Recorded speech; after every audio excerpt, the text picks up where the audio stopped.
Hello students, today we'll take up question number 5 of exercise 4.1 of class 7th chapter simple equations.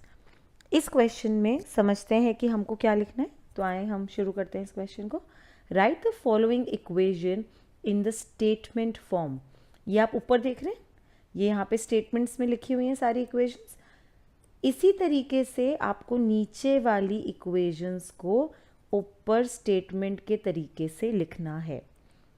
Question number 4 में हमने statement को equation में transfer किया था, अब इक्वेशन को स्टेटमेंट में ट्रांसफ़र कर रहे हैं.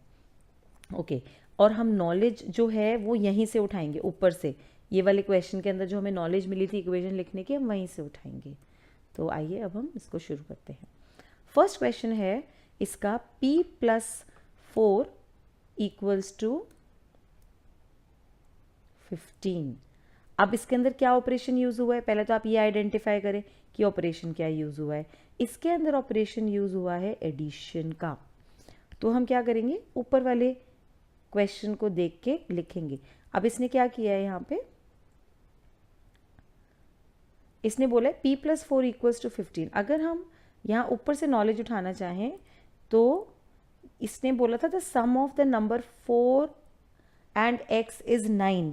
तो वही स्टेटमेंट हम यहाँ से बनाने की कोशिश करते हैं. The sum of number p+4 equals to 15. Okay, तो हम इसका आंसर लिखेंगे p+4 इक्वल्स टू 15 है ना, तो हम लिखेंगे सम of number p and 4 is 15. So that's the answer of the A part. Okay, now we go to the next part.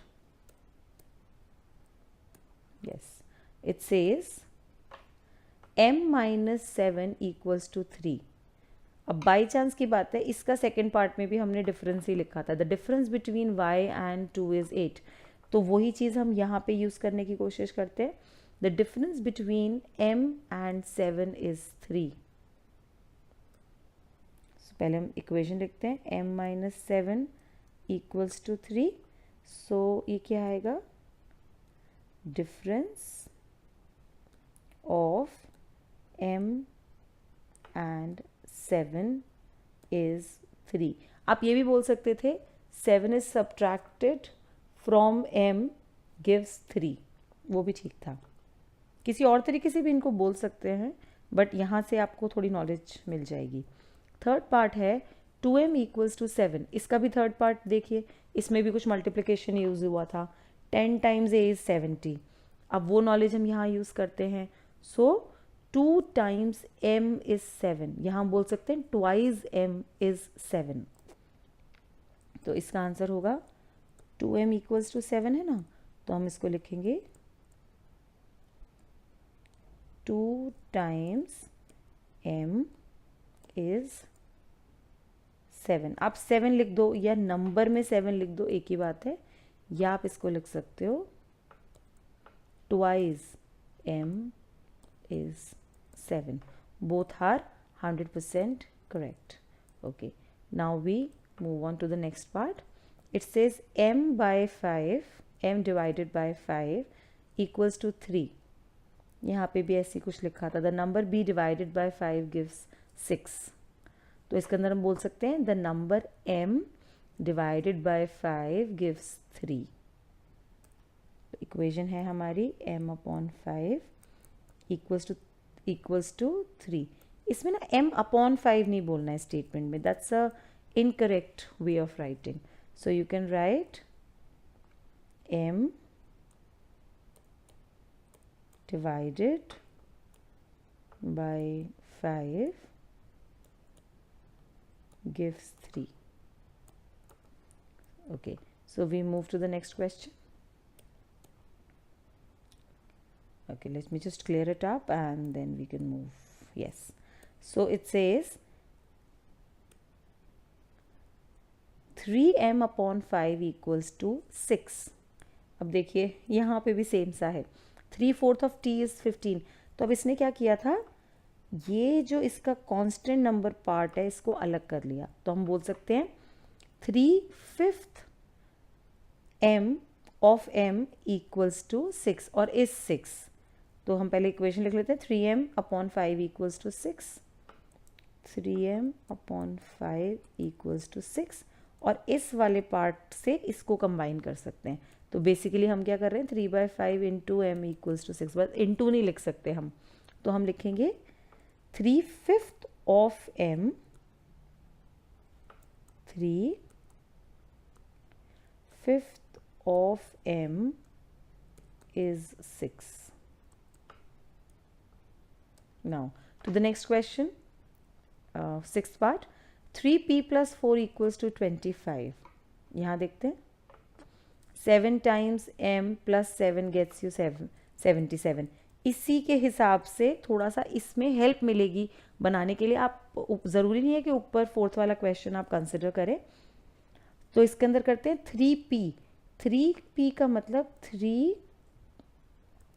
times p plus 4, so plus 4 gives 25 और gets you 75 और is 25, same चीज़ है। तो हम equation लिखते हैं 3p plus 4 equals to 25। तो हम क्या लिखेंगे इसमें, 3 times p plus 4 gives 25. Okay, so it was b gives 25, या आप लिख सकते हैं और 4 added to 3 times p is 25. Both are 100% correct. Now we move to the seventh part. Okay, so the seventh part says 4p minus 2 equals to 18. तो अब जो हम -2 करते हैं तो हम ये नहीं लिख सकते 4 times p minus 2 is equal to 18, ऐसे नहीं लिखना है। 2 को निकाला गया है 4p में से, तो इसकी स्टेटमेंट बनेगी 2 subtracted from 4p gives 18. Okay, so equation है 4p minus 2 equals to 18. तो जब भी कुछ माइनस होता है तो क्वेश्चन वहाँ से स्टार्ट करते हैं स्टेटमेंट को। So it starts 2 subtracted from 4 times p gives 18. Okay, so this is how we write this. Now we move ahead to the eighth part. It says, that's the last part, p upon 2 plus 2 equals to 8.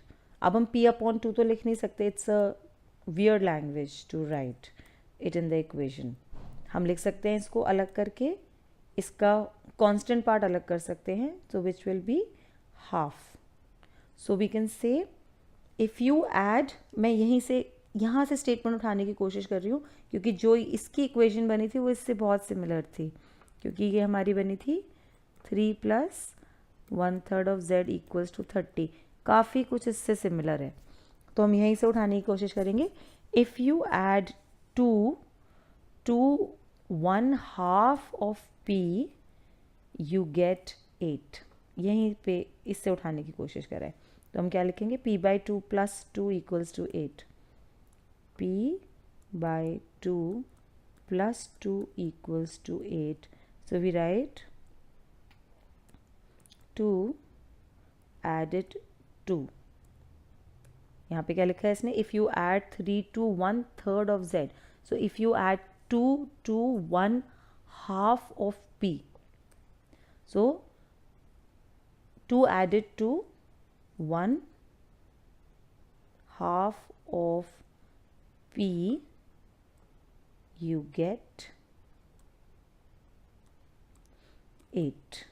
थोड़ा बहुत alteration हो सकता है आपकी statement में से, so that is reasonable, उसमें कोई प्रॉब्लम नहीं है. थोड़ा सा ऊपर नीचे आप कोई और भी स्टेटमेंट बना सकते हैं, but it should not be the layman language of just writing, of just saying like if I discuss this part p upon 2 plus 2 equals to 8. तो आप ये नहीं लिख सकते p upon 2 plus 2 is equal to 8. वो बिल्कुल गलत हो जाएगा स्टेटमेंट फॉर्म में.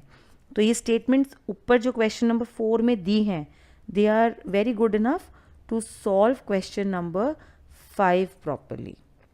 So I have discussed all the parts of question number 5, and in my next video I'll be setting up the equations for question number 6. So thank you. Please subscribe to our channel for more videos by clicking on the subscribe button below. Also visit our website www.StudiesToday.com for free study material like sample papers, solved question papers, worksheet, online test and concept notes made by the teachers of leading schools in India.